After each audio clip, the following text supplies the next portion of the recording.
దసరా వస్తుందంటే ప్రతి గ్రామంలోనూ ఉపాధ్యాయులు వారి వెంట పిల్లలు ఊరంతా తిరుగుతూ పాడుకునే ఈ పాట మీకు గుర్తుకు రావాల్సిందే. ఇదే ఆ దసరా పాట పల్లవి.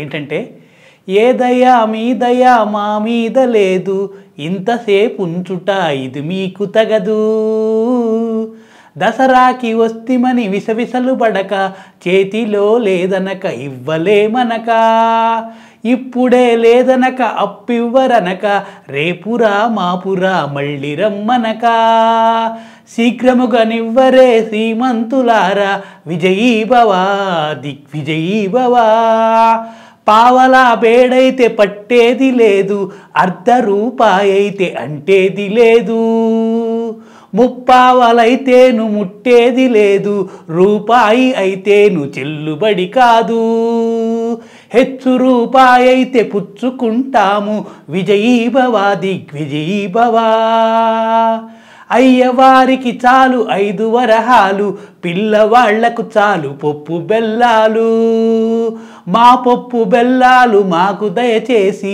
శీఘ్రముగా బంపరే శ్రీమంతులారా, విజయీభవ దిగ్విజయీభవ అని ఈ పాట పాడుతూ దసరా పండుగని ఉత్సాహంగా జరుపుకుంటారు ఉపాధ్యాయులు, పిల్లలు. దసరా పండుగను గిలకల పండగ అంటారు. చక్కగా కొత్త దుస్తులు ధరించి వెదురుతో చేసిన విల్లంబులు, ఎక్కుబెట్టిన విల్లు చివరి భాగాన మిఠాయి పొట్లం ఆకారంలో తయారు చేసి దానిలో బొక్క రంగు పడి కొందరైతే పువ్వులు వేసి ఒండ్రులు చల్లుకుంటూ ఆడుకుంటూ పాడుకుంటూ నడిచే దసరా గీతం ఇది. పంతులు వెనక నడుస్తుంటే పిల్లలు వరుసలో పాడుతూ ప్రతి వాకిట ఆగి దసరా మామూళ్ళు స్వీకరించే ఆత్మీయమైన ఆచారం ఇది.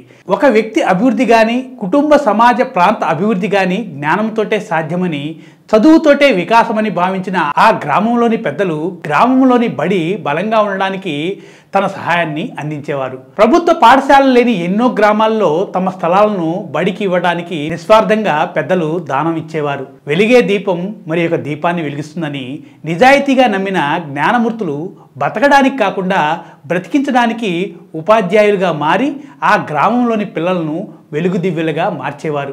దసరా పండుగ సందర్భంగా ఆ సంవత్సర కాలంలో తాము విద్యార్థులకు నేర్పిన పద్యాలు, శ్లోకాలు, గణిత సమస్యలు, పొడుపు కథలు మొదలైనవి గ్రామంలోని పెద్దల అందరి ఎదుట దసరా సెలవుల్లో జ్ఞాన ప్రదర్శన కావించేవారు. పిల్లల వయస్సు, తరగతిని బట్టి వివిధ కళలను పిల్లలకు నేర్పి వారిని పోషిస్తున్న పెద్దలకు చెప్పి మెప్పించి పెద్దలు ఆనందంగా ఇచ్చే కానుకలు పొందేవారు. ఇదే కదా నిజమైన పరీక్ష. ఉపాధ్యాయులకు, విద్యార్థులకు ఎంత గొప్ప ఆంతర్యమో ఆనాటి దసరా పాటల్లో. దేవతా వేషధారులై ఆ చిన్నారులు ఘనమైన పద్యాలు చదువుతూ ఆశీస్సులు అందిస్తే ముగ్ధులైన ఆ ఊరి పెద్దలు ఆ బడి ఇంకా ఇంకా ఎదగాలని తమ ధనాన్ని దసరా కానుకగా అందించేవారు. ఆనాటి పిల్లలు అర్జునుల జీవన కురుక్షేత్రంలో విజయులే. అలాంటి ఉపాధ్యాయులు ద్రోణాచార్యులు. మారుతున్న కాలం, ప్రపంచీకరణ నేపథ్యంలో ఈ సాంప్రదాయం పాటించే అవసరం ఇప్పుడు లేదనుకోండి.